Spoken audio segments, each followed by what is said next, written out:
السلام علیکم ورحمۃ اللہ وبرکاتہ۔ امید کرتے ہیں کہ بچوں آپ سب خیریت سے ہوں گے۔ مئی کا مہینہ ختم ہونے والا ہے۔ کچھ بچوں کے امتحانات ہو چکے ہوں گے، کچھ کے امتحان ہونے والے ہیں۔ ہم سب کی دعا آپ لوگوں کے لیے، آپ کے امتحانات میں برکت کے لیے اور اس میں جو ہے عافیت کے لیے۔ بچوں آج کے سیشن میں ہم بات کریں گے سنت کی برکات کے اوپر۔ ابھی آپ نے سنت کے اوپر سنا، کھانا کھانے کی سنتیں، تو یہ سنتیں ہم آپ سے شیئر کیوں کرتے ہیں اور اس کے ہماری زندگی کے اندر اور آنے والی زندگی کے اندر اس کے کیا فائدے ہوں گے۔ اس کے بعد بات کریں گے خیر خواہی کی عادت کی۔ آپ سن رہے تھے کہ منی کی جو بہن تھی وہ کتنی خیر خواہ تھی، کہ وہ کتنا زیادہ بچے کا خیال کر رہی تھی۔ اور پھر مغفرت کی ضرورت، کہ ہم سب کو مغفرت کی ضرورت کیوں ہے، اس سے کیا ہمیں فوائد ملتے ہیں، کیا بینیفٹ ملتے ہیں۔ اور اس محبت اور اس کے بعد جو ہے والدین اور دیگر مومنین سے محبت۔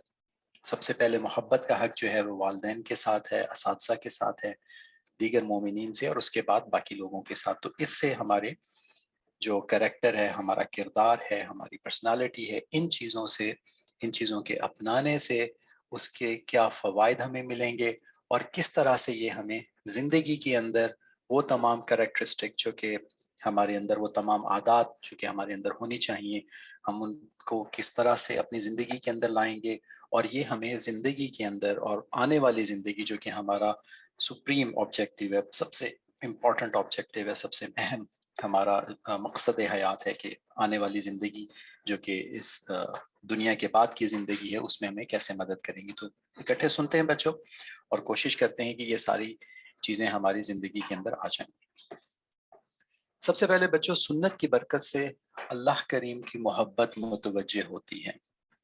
جب انسان سنت کے اوپر آتا ہے، یعنی کہ وہ طریقے، وہ اعمال جو کہ رسول پاک صلی اللہ علیہ وسلم نے کر کے دکھائے، ان کو ہم اپنی زندگی میں کرنے کی کوشش کرتے ہیں، تو سب سے پہلی چیز جو نصیب ہوتی ہے وہ اللہ کریم کی محبت ہے، جو کہ متوجہ ہو جاتی ہے انسان کی طرف۔ ایک تو بچوں سنت کے جتنے اعمال ہیں، جتنی چیزیں ہیں، یہ سب کے سب بہت خوبصورت ہیں، یعنی کہ اپنے اندر ان کی ایک ایسی خوبصورتی ہے کہ جب ایک انسان ان چیزوں کو کر رہا ہوتا ہے، عمل کر رہا ہوتا ہے، تو دوسرے دیکھنے والے اس سے متاثر بھی ہوتے ہیں، ان کے دلوں میں احترام بھی آتا ہے، کیونکہ اس کے اندر اللہ تعالیٰ نے بہت زیادہ خوبصورتی رکھی ہے۔ اور کیسے وہ خوبصورتی رکھی ہے؟ کیونکہ جب یہ کام ہم کرتے ہیں تو اللہ پاک کی اس کی وجہ سے محبت متوجہ ہو جاتی ہے۔ اب یہ جب محبت متوجہ ہوتی ہے تو اس کا اثر دوسروں کے اوپر ہوتا ہے، اور وہ دوسرے لوگ بھی ہم سے جو ہے احترام اور محبت کے ساتھ پیش آتے ہیں۔ اسی سلسلے میں ہم آپ سے ایک حدیث مبارکہ شیئر کرتے ہیں، جو کہ حضرت سیدنا ابو ہریرہ رضی اللہ عنہ سے روایت فرماتے ہیں کہ رسول پاک صلی اللہ علیہ وسلم نے فرمایا، بے شک اللہ تعالیٰ جب کسی بندے سے محبت کرتا ہے تو حضرت جبرائیل علیہ السلام کو بلا کر فرماتا ہے کہ میں فلاں بندے سے محبت کرتا ہوں، بس تو بھی اس سے محبت کر۔ پھر جبرائیل علیہ السلام اس سے محبت کرتے ہیں اور آسمان میں منادی کرتے ہیں کہ اللہ تعالیٰ فلاں سے محبت کرتا ہے، بس تم بھی اس سے محبت کرو۔ پھر آسمان والے فرشتے اس سے محبت کرتے ہیں، اس کے بعد زمین والوں کے دلوں میں وہ مقبول کر دیا جاتا ہے۔ تو بچوں دیکھا کہ جب ہم ان اعمال کو جو اللہ تعالیٰ نے ہمارے لیے اتارے ہیں، اور اس طریقے پہ جو کہ ہمارے نبی پاک صلی اللہ علیہ وسلم کا طریقہ ہے، تو اس کے عمل کی وجہ سے دوسروں کے دلوں میں ہمارے لیے محبت پیدا ہو جاتی ہے، احترام پیدا ہو جاتا ہے، اور اس سے ہماری شخصیت جو ہے وہ بہت زیادہ خوبصورت ہو جاتی ہے، اور دوسرے لوگ ہمارے لیے احترام اور عزت والا معاملہ کرتے ہیں۔ تو اللہ تعالیٰ ہمیں تمام سنتوں پہ عمل کرنے والا بنائے، اور اللہ تعالیٰ کی محبتیں ہمیں جو ہے وہ موصول ہوں، ہمارے لیے بھی وہ محبتیں ہمارے حصے میں بھی آئیں۔ اس کے بعد بچوں، دوسروں کی خیر خواہی کی عادت ڈالنا۔ ہم پیچھے بہت سارے لیکچرز میں بات کر چکے، جانوروں کے ساتھ، پودوں کے ساتھ، اور سب سے بڑھ کے اپنے گھر میں والدین کے ساتھ، اپنے بہن بھائیوں کے ساتھ، کلاس فیلوز جو آپ کے ہم جماعت ہیں، اساتذہ کے ساتھ، آپ کے ٹیچرز، اور پھر معاشرے میں ارد گرد جو لوگ ہیں ان سب کے ساتھ خیر خواہی کی عادت ڈالنا۔ بچوں زندگی میں جو لوگ بہت آگے بڑھتے ہیں وہ ہمیشہ دوسروں کو اپنے اوپر مقدم رکھتے ہیں۔ اس کا کیا مطلب ہوا؟ کہ وہ اپنی خواہشات کو تھوڑا سا پیچھے کر لیتے ہیں لیکن دوسروں کو فائدہ دے دیتے ہیں۔ جیسے آپ کسی جگہ سفر کر رہے ہو تو کھڑکی والی سیٹ کسی اور کو دے دی، خود درمیان میں بیٹھ گیا، چھوٹا سا ایک معاملہ ہے، لیکن اس کے وجہ سے کیا ہوا کہ آپ نے دوسروں کی ہیلپ کی. جب آپ دوسروں کی خیر خواہی اور دوسروں کی اچھائی کی کوشش کرتے ہیں تو پھر آپ کے یہ لوگوں کے دلوں میں محبت بڑھتی ہے اور آپ جو ہے آٹومیٹیکلی یعنی کہ خود بخود ایک ایسے کردار میں آ جاتے ہیں جو کہ آپ کو لیڈرشپ کی طرف لے جاتا ہے، جو کہ آپ کو آگے زندگی میں بہت زیادہ مدد کرتا ہے کہ آپ پھر سب لوگوں کو ایک ساتھ لے کے چلیں اور پھر لوگ بھی آپ کے اوپر اعتماد کرتے ہیں، ٹرسٹ کرتے ہیں کہ یہ ایسے لوگ ہیں جو کہ اپنی خواہشات یا اپنی ان کی جو ضروریات ہیں اس کو نہیں دیکھتے بلکہ دوسروں کو پہلے مقدم رکھتے ہیں. اس سلسلے میں بچوں سب سے پہلے جو اس محبت کا خیر خواہی کا حقدار ہیں وہ والدین ہیں اور پھر دوسرے مسلمان ہیں جو کہ اچھے مسلمان ہیں ہمارے ارد گرد ہمیں نظر آتے ہیں، ان سب سے ہمیں خیر خواہی کرنی ہے، ان سب کے ساتھ ہمیں خیر کے معاملات کرنے ہیں. اور اس کے بعد اللہ کی تمام مخلوقات کی خیر خواہی جس میں بچوں تمام انسان شامل ہیں، جانور ہیں، پرندے ہیں، درخت ہیں، ان سب کے ساتھ ہمیں حاضر دماغی کے ساتھ یعنی کہ ذہن میں یہ رکھتے ہوئے کہ یہ اللہ کی مخلوقات ہیں اور اللہ اپنی مخلوقات سے بہت محبت کرتے ہیں تو ہم ان کی خیر خواہی کی کوشش کریں. اس کے بعد بچوں مغفرت کی ضرورت کو ہمیں سمجھنا ہے. ہمارے تمام معاملات چونکہ اللہ کی رضا کے لیے ہیں، اللہ کو خوش کرنے کے لیے ہیں، تمام کے تمام اعمال جو کہ عبادات ہیں، ہماری معاشرت ہے، معیشت ہے، یعنی کہ جو بھی ہمارے 24 گھنٹے کی زندگی ہے اس کو تمام کو اللہ کے رضا کے لیے چونکہ ہم کر رہے ہوتے ہیں اور کوشش ہوتی ہے تو اس میں بعض اوقات تو ایسا ہوتا ہے کہ ہم اس کا جو ہے وہ بالکل ہی اس کو نہیں کر پاتے، جیسے کوئی اچھے اعمال رہ گئے ہم سے تو اس پہ مغفرت بہت زیادہ ضروری ہے. اور بعض اوقات کوتاہی بھی ہو جاتی ہے کہ بجائے اچھے اعمال کے برے اعمال ہو جاتے ہیں. اور تیسری چیز یہ ہے کہ اچھے اعمال ہو بھی جائیں تو ہم کہاں اتنی بڑی کائنات کے مالک اللہ کریم کا حق ادا کر سکتے ہیں. تو اس کے لیے بھی بچوں مغفرت ہر وقت کرتے رہنا چاہیے. اور مغفرت کرنے سے بھی بچوں اللہ کی رحمت جو ہے وہ متوجہ ہوتی ہے. پیچھے ہم نے بات کی کہ سنتوں کی وجہ سے اور دوسرے پہ اب ہم بات کر رہے ہیں دوسری وجہ جس کے باعث اللہ کی محبت نصیب ہوتی ہے، اللہ کی توجہ نصیب ہوتی ہے کہ انسان مغفرت جب کرتا ہے. اور بچوں اس کا تیسرا فائدہ یہ ہوتا ہے کہ جب ہم مغفرت کرتے ہیں، سنتوں پہ عمل کرتے ہیں تو ہماری 24 گھنٹے کی زندگی میں اللہ تعالیٰ کا احساس ہمیں رہتا ہے کہ ہمیں ہر وقت کوئی دیکھنے والا ہے یا ہم ہر وقت کسی کے لیے جواب دیں تو ہمارے اعمال ہماری 24 گھنٹے کی زندگی خوبصورت ترین ہوتی چلی جاتی ہے کیونکہ ہم ان تمام چیزوں سے بچوں بچیں گے جو کہ اللہ تعالیٰ کو ناپسند ہیں اور ان تمام چیزوں کی کوشش کریں گے جو اللہ کو پسند ہیں. اور پھر جہاں پہ کوتاہی ہو جائے گی، غلطی ہو جائے گی یا کوئی اعمال رہ جائیں گے یا اعمال اچھے سے نہ ہو پائیں گے تو ہم اللہ سے معافی مانگیں گے تو اللہ ہمیں اور زیادہ توفیق دیں گے کہ ہم ان اعمال کے اندر اچھے ہو جائیں اور اللہ تعالیٰ کی جو ہے وہ ہمیں قرب نصیب ہو سکے. اللہ پاک ہم سب کو یہ نصیب فرمائے، اس کا استحضار یعنی اس کی جو ہے وہ ہر وقت ہمارے ذہنوں میں رہے کہ اللہ تعالیٰ کے ساتھ ہمارا کیا معاملہ اور کس طرح سے ہمیں اللہ کو ہر وقت ذہن میں رکھنا ہے. اس کے لیے بچوں ایک دعا بھی ہے جو کہ ہم آپ سے شیئر کرتے ہیں. اس دعا کو پہلے ہم پڑھتے ہیں عربی میں، پھر اردو میں ترجمہ اور پھر دیکھتے ہیں کہ اس سے ہمیں جو ہے وہ کیا فوائد حاصل ہوں گے. تو بچوں دعا یہ ہے، اللہم غشینی برحمتک وجنبنی عذابک، کہ اے اللہ مجھے اپنی رحمت سے ڈھانپ لے. جیسے کوئی بچہ اپنے اوپر پورا کمبل لے لے اور وہ کمبل اس کو ہر طرف سے گھیر لے تو یہ ایسی دعا ہے کہ اللہ اپنی رحمت سے ہمیں ڈھانپ لے اور اپنے عذاب سے ہمیں بچائے رکھیں. تو اللہ تعالیٰ کے عذاب کا تو ہم متحمل نہیں ہو سکتے، اس لیے ہر وقت اللہ کے عذاب سے معافی مانگنی چاہیے کہ اللہ ہمیں اس سے محفوظ فرمائیں اور اپنی رحمت کے معاملے ہمارے اوپر ہر وقت کیے رکھیں. کوشش کریں بچوں یہ دعا یاد ہو جائے اور چلتے پھرتے بھی یہ دعا پڑھ لیا کریں. اور خصوصی طور پہ کوئی مشکل سامنے آ جائے، کوئی تکلیف سامنے آ جائے، کوئی مشکل حالات ہوں تو اس وقت اس دعا کا پڑھ لینا یقینی طور پہ اللہ کی رحمت کو متوجہ کرے گا. کیونکہ جب انسان اس طرح میں یعنی کہ ٹینشن میں جب دعا کرتا ہے تو اللہ رحیم جو ہے وہ اس کی فوراً مدد کرتے ہیں. قرآن پاک میں بھی آتا ہے اَمَّن یُجِیبُ الْمُضْطَرَّ اِذَا دَعَاهُ، کہ کون جب اس طرح میں ٹینشن میں اللہ سے مانگتا ہے تو اللہ تعالیٰ اس کی مدد فرماتے ہیں. تو یہ دعا اگر ہمیں یاد ہوگی، پڑھتے رہیں گے تو مشکل میں بھی یاد آ جائے گا کہ ہاں اب ہمیں اس وقت تو فوری اللہ کی مدد کی ضرورت ہے. اور اللہ تعالیٰ کی فوری مدد نازل بھی ہوتی ہے جیسا کہ حضرت موسیٰ علیہ السلام کا واقعہ، جو کہ ہم قصص الانبیاء میں کسی وقت اس کے اوپر تفصیل سے بات کریں گے۔ بچوں، ابھی جیسے ہم بات کر رہے تھے کہ دین عبادات ہی نہیں ہے، عبادات تو ہیں دین کے اندر، لیکن دین اس بات کا نام ہے کہ 24 گھنٹے کی زندگی کے تمام اعمال اللہ کے احکام اور حضور پاک صلی اللہ علیہ وسلم کے طریقے پر آ جائیں، تو اس پہ عمل کرنے کا نام دین ہے۔ اور یہ دین کے اوپر عمل کرنا، بار بار جو بات ہوتی ہے، سنتوں کا تذکرہ ہوتا ہے، اذکار مختلف قسم کے ہم آپ کو بتاتے ہیں، اس کے پیچھے آبجیکٹو ایک ہی ہے کہ ہماری 24 گھنٹے کی زندگی محفوظ ہو جائے، اور اس میں ہم وہ تمام کام کریں جو کہ ہمیں دنیا میں بھی بہت آگے اور آخرت کے لیے ہمیں اطمینان، سکھ اور چین والی زندگی نصیب ہو جائے۔ اس دنیا میں بھی اطمینان، سکھ اور چین کے لیے اگر ہم اپنے اندر یہ تمام اعمال لاتے ہیں تو اس کے بہت زیادہ فوائد ہیں۔ ایک تو سیلف مینجمنٹ آ جاتی ہے کہ ہم اپنے آپ کو مینیج کرنے کے لائق ہو جاتے ہیں، اور دوسری بات یہ ہو جاتی ہے کہ دوسروں کی نگاہوں میں ہمارا عزت و احترام اور اکرام بڑھ جاتا ہے، جیسے کہ ہم نے پیچھے 2 واقعات بتائے۔ اسی سلسلے میں جب ہم 24 گھنٹے کی زندگی کے اندر بچوں کام کر رہے ہوتے ہیں، تو ابھی ہم نے منی اور گڈو والا واقعہ سنا، تو اس میں بچوں جھوٹ کبھی نہ بولیں، کبھی بھی جھوٹ نہیں بولنا چاہیے۔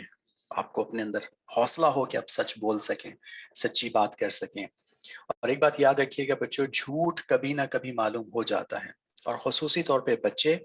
اگر وہ جھوٹ بولتے ہیں تو اللہ تعالیٰ والدین کے لیے، اللہ تعالیٰ نے ایک بڑا اچھا معاملہ کیا ہوتا ہے، بڑا رحم کا معاملہ کیا ہوتا ہے کہ والدین کے اوپر وہ جھوٹ بہت جلدی کھل جاتا ہے، بچوں بہت جلدی پتہ چل جاتا ہے کہ بچے جھوٹ بول رہے ہیں، تو اس میں شرمندگی بھی ہوگی، اور اس کے اندر انسان کی شخصیت بھی مسخ ہو جاتی ہے، کیونکہ لوگ سمجھتے ہیں یہ بندہ جھوٹا ہے، یہ جھوٹ بولتا ہے۔ مجھے یاد نہیں پڑتا، لیکن کہیں میں نے یہ سنا تھا کہ گھر کے اندر انہوں نے یہ معاملہ کیا ہوا تھا، اور اس بات کو والدین کے سامنے ہم شیئر کرتے ہیں کہ بچوں کو انہوں نے بتایا ہوا تھا کہ اگر تم جھوٹ بولو گے تو تمہارے منہ کی بدبو سے فرشتے بھاگ جائیں گے، فرشتے تم سے دور ہو جائیں گے، تمہاری حفاظت نہیں ہو سکے گی۔ تو ان کے بچے اگر جھوٹ بولتے تھے تو وہ اپنے پھر ملازموں کے پاس جا کے کہتے تھے کہ میرا منہ سونکھ کے دیکھو، بو تو نہیں آ رہی، اور ملازم بھی تربیت یافتہ ہوتے تھے، وہ کہتے تھے ہاں ہاں بالکل بو آ رہی ہے۔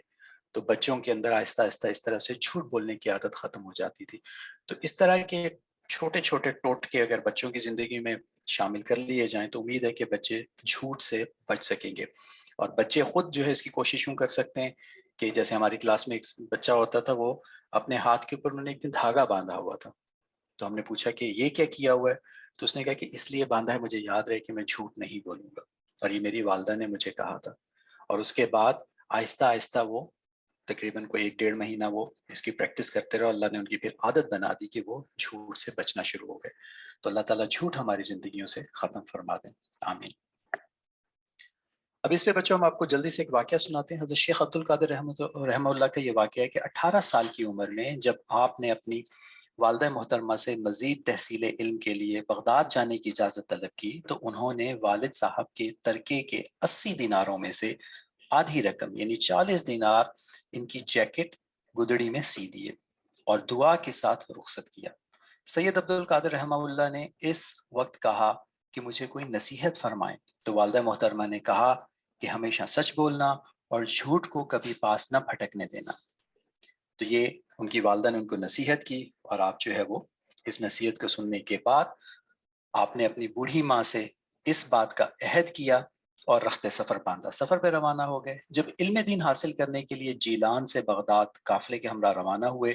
تو 60 ڈاکو قافلے پر ٹوٹ پڑے اور سارا قافلہ لوٹ لیا، لیکن اللہ کریم کے فضل سے کسی نے آپ پر زبردستی نہیں کی۔ ایک ڈاکو نے پاس آ کر پوچھا، ہے لڑکے تمہارے پاس بھی کچھ ہے؟ آپ نے جواب میں کہا ہاں۔ ڈاکو نے کہا کیا ہے؟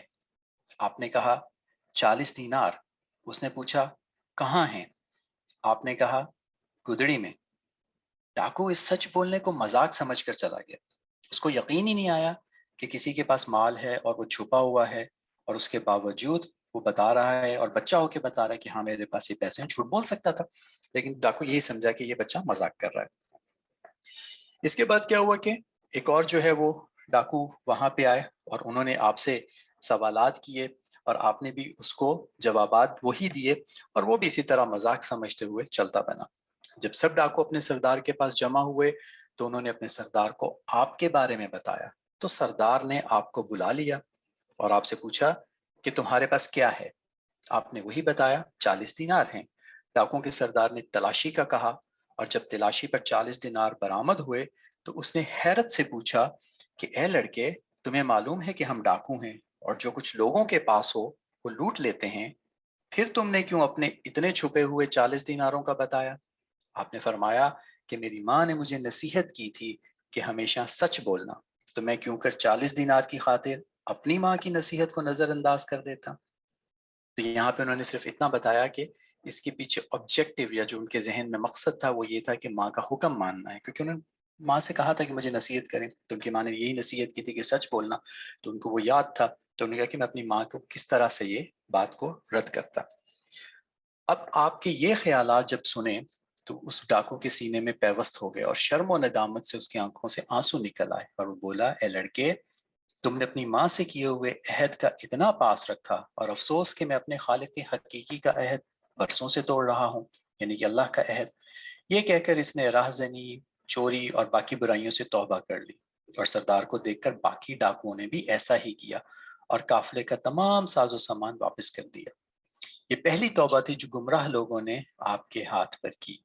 چنانچہ سچ کی خاطر مشکل برداشت کرنے پر تیار ہونے سے اللہ کریم نہ صرف حضرت شیخ عبد القادر جیلانی رحمہ اللہ کا مال محفوظ رکھا، بلکہ اس سچ کی برکت سے ان کے گناہ گاروں کی ایک جماعت کو نیک بنا دیا۔ تو بچوں، یہ ہے سچ کی برکت۔ اللہ تعالی ہمیں سچ کی برکات نصیب فرمائے اور ہمارے گھروں میں وہ ماحول بنائے کہ ہم اپنے بچوں کو ان چیزوں کا خیال کرنے کو کہیں جو کہ سنت کے اعمال ہیں، جو کہ ان کی زندگیوں کو بہت خوبصورت بنا دیں گے۔ وقت ہوتا ہے کہانی کا، سنتے ہیں قصص الانبیاء میں گوہر صاحب سے کہ آج کیا کہانی ہے، اور پھر اس کے بعد ہم اس کے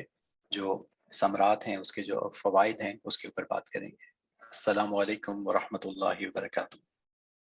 ایک بار پھر السلام علیکم ورحمۃ اللہ وبرکاتہ۔ آج قصص الانبیاء میں جو قصہ ہم آپ کو سنانے جا رہے ہیں وہ ہے قصہ حضرت سیدنا شعیب علیہ السلام کا۔ حضرت سیدنا شعیب علیہ السلام کو اللہ تعالیٰ نے مدین کی طرف بھیجا تھا۔ مدین شام کے اندر ایک علاقہ ہے جو کہ حضرت لوط علیہ السلام کے علاقے کے قریب ہی ہے، اس لیے ان کو حضرت لوط علیہ السلام کا پڑوسی بھی کہا جاتا ہے۔ حضرت لوط علیہ السلام کے قریب ہی یہ علاقہ ہے جس کے اندر حضرت شعیب علیہ السلام اور ان کی قوم بستی تھی۔ ان کی قوم کے اندر بہت سی برائیاں تھیں۔ وہ شرک کرتے تھے، ناپ تول میں کمی کرتے تھے، ظلم کرتے تھے، زیادتی کرتے تھے، اور شرک بھی ان کا بہت عجیب تھا۔ انہوں نے ایک درخت کو اپنا معبود بنا رکھا تھا اور اس درخت کی عبادت کرتے تھے، اسی لیے ان کو اصحاب الایکا بھی کہا جاتا ہے، یعنی ایک درخت کی یہ پوجا کرتے تھے، اسی لیے ان کو اصحاب الایکا کہا جاتا ہے۔ اس کے علاوہ دو طرح کے لوگ تھے مدین کے اندر، کچھ تو سردار لوگ جو کہ بہت امیر تھے، اور کچھ لوگ ایسے تھے جو بہت غریب تھے۔ تو امیر لوگوں کے اندر ایک بہت بڑی برائی یہ تھی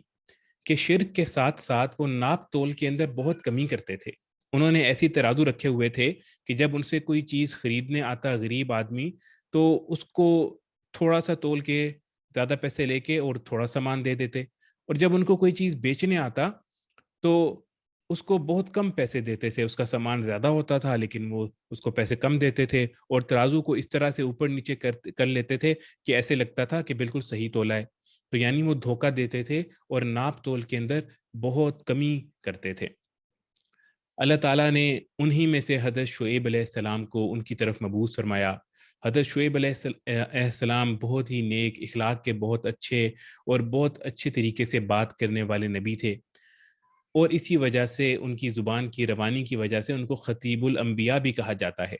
تو وہ اپنی قوم کے پاس گئے، انہوں نے جا کے ان کو سمجھایا کہ ایک اللہ کی عبادت کرو، تم کس چیز میں پڑے ہوئے ہو؟ دیکھو پہلے بھی انبیاء علیہ السلام آئے اور انہوں نے بھی لوگوں کو دعوت دی، میں بھی اللہ کی طرف سے بھیجا گیا ہوں، میں تم کو دعوت دیتا ہوں، صرف ایک اللہ کی عبادت کرو، یہ درخت کی عبادت چھوڑ دو، اللہ کے علاوہ جس کی بھی عبادت کرتے ہو اس کو چھوڑ دو، اور تم جو یہ ظلم کر رہے ہو، ناپ تول کے اندر کمی کر رہے ہو، یہ نہ کرو، ایسا نہ ہو کہ تمہارے اوپر اللہ تعالیٰ کا عذاب آ جائے۔ وہ سب حضرت شعیب علیہ السلام کا مذاق اڑاتے، ان کو باتیں کرتے، ان کو کہتے کہ جاؤ تم اپنے کام سے کام رکھو، تمہیں کیا، ہمیں اپنا کام کرنے دو۔ پھر ان کو دھمکیاں بھی لگاتے کہ اگر تم ایسا نہیں کرو گے تو ہم تم کو سنسار کر دیں گے، ہم تم کو نکال دیں گے، اس علاقے سے ہی نکال دیں گے۔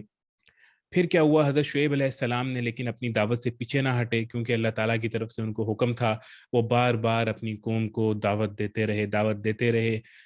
لیکن بہت کم لوگ ایسے تھے جو حضرت شعیب علیہ السلام کے اوپر ایمان لے کر آئے، اور جو لوگ حضرت شعیب علیہ السلام کے اوپر ایمان لے کر آئے تو قوم کے سردار اور باقی لوگ ان کو بھی ستانا شروع کر دیا اور ان کو بھی دھمکیاں دینا شروع کر دی کہ ہم تم لوگوں کو اپنے علاقے سے نکال دیں گے یا سخت سزا دیں گے، یا تم واپس ہمارے دین میں آ جاؤ یا پھر ہم تمہیں سزا دیں گے۔ لیکن حضرت شعیب علیہ السلام اور ایمان لانے والے اللہ تعالیٰ پر توکل کرتے تھے اور بالکل ان کی باتوں میں نہیں آتے تھے۔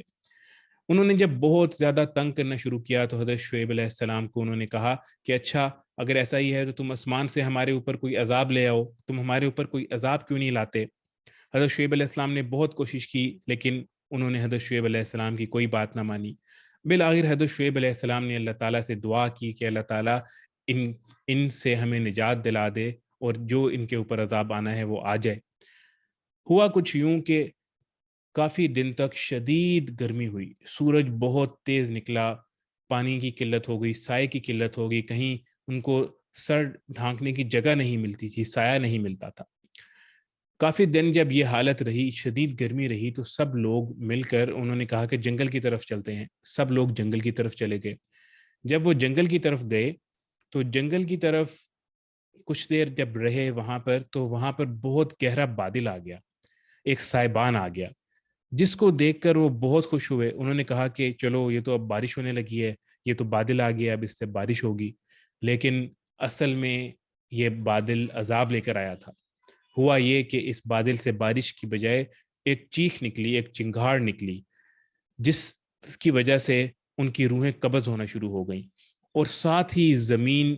جو ہے اس میں بہت شدید زلزلہ آیا، اور وہ سب اوندے منہ زمین کے اوپر اپنے گھٹنوں کے بل گر گئے، اور اس چنگھاڑ سے ان کی روحیں نکل گئیں اور وہ اسی طرح پڑے کے پڑے رہ گئے۔ اس طرح اللہ کے عذاب نے ان کو آ پکڑا، اور ان کے اس ظلم اور زیادتی اور شرک کی وجہ سے، جو کہ جس کی اوپر انہوں نے توبہ نہیں کی تھی، اللہ تعالیٰ نے ان کو بہت مہلت دی، لیکن بالآخر عذاب نے ان کو آ پکڑا۔ اللہ تعالیٰ نے حضرت شعیب علیہ السلام اور قوم کے ایسے لوگ جو ایمان لے آئے تھے ان کو اس عذاب سے محفوظ رکھا۔ اس کے بعد حضرت شعیب علیہ السلام ایمان لانے والوں کے ساتھ اس بستی سے نکل کر کہیں اور چلے گئے۔ تو بچوں، یہ تھی کہانی حضرت شعیب علیہ السلام کی۔ اب میں ریکویسٹ کرتا ہوں عامر جواز صاحب سے کہ وہ ہمیں بتائیں کہ اس کہانی میں ہمیں کیا اسباق ملتے ہیں۔ السلام علیکم ورحمۃ اللہ وبرکاتہ۔ وعلیکم السلام ورحمۃ اللہ وبرکاتہ۔ بچوں، کہانی میں ہم نے پہلے سنا، سب سے پہلی بات جو ہوئی کہ اس قوم میں بگاڑ، جو سیدنا شعیب علیہ السلام کی جو قوم تھی اس میں بگاڑ کی پہلی وجہ یہ ہوئی کہ وہ توحید پہ قائم نہیں رہے، مطلب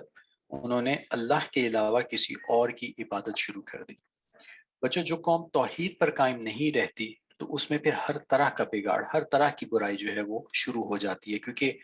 ان کے اندر سب سے پہلی چیز جو ختم ہوتی ہے وہ یہ ہوتی ہے کہ اکاؤنٹیبلٹی، جس کو انگلش میں کہتے ہیں، اردو میں، یعنی کہ ان کا کوئی حساب کتاب کرنے والا نہیں ہے، ان سے کوئی پوچھنے والا نہیں ہے۔ تو اس کے بعد جو ہے وہ ہر طرح کے معاملات ان کے بگڑ جاتے ہیں، جو کہ معاشرتی، معاشی، اخلاقی پستی ہر طرح سے شروع ہو جاتی ہے، جو نہ صرف ان کے زوال کا باعث بنتی ہے بلکہ دنیاوی پریشانیوں کا باعث بھی بنتی ہے۔ بچوں، جب انسان اللہ سے تعلق چھوڑ دیتا ہے اور اللہ کی توحید پہ قائم نہیں رہتا تو ایک اور مسئلہ بھی اس کے ساتھ شروع ہوتا ہے کہ وہ سمجھتا ہے کہ اس کے کام کوئی اور کرے گا، تو اس کے اندر پھر غلامی، اس کے اندر کانفیڈنس کی کمی، اعتماد کی کمی، دوسروں کے اوپر انحصار، اور دوسروں کے اوپر اتنا انحصار کہ ان کی ہر اچھی اور بری بات کے اوپر جو ہے وہ ان کے ساتھ چلتا ہے، کیونکہ اس کو پتا ہوتا ہے کہ اس شخص نے، اس شخصیت نے یا اس ادارے نے اس کے لیے کام کرنا ہے۔ یہ سب بچوں جس ٹاپک پہ ہم بات کر رہے ہیں یہ بہت بڑا ٹاپک ہے، اور یہ اتنے چھوٹے سے وقت میں تو ہم اس کے اوپر بات نہیں سمیٹ سکتے،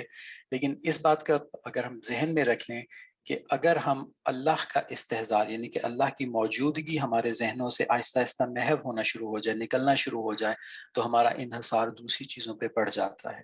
ہم دوسری چیزوں کے اوپر زیادہ ڈپینڈنٹ ہو جاتے ہیں۔ لیکن اگر یہ بات ہمارے اندر رہے تو پھر ہماری پرسنالٹی کے اندر، ہماری ذات کے اندر وہ تمام کریکٹرسٹک آتے ہیں جو کہ ایک اچھے انسان، ایک اچھے لیڈر کے ہونے چاہیے، جس میں اس کو اپنے اوپر اعتماد ہوتا ہے، اپنے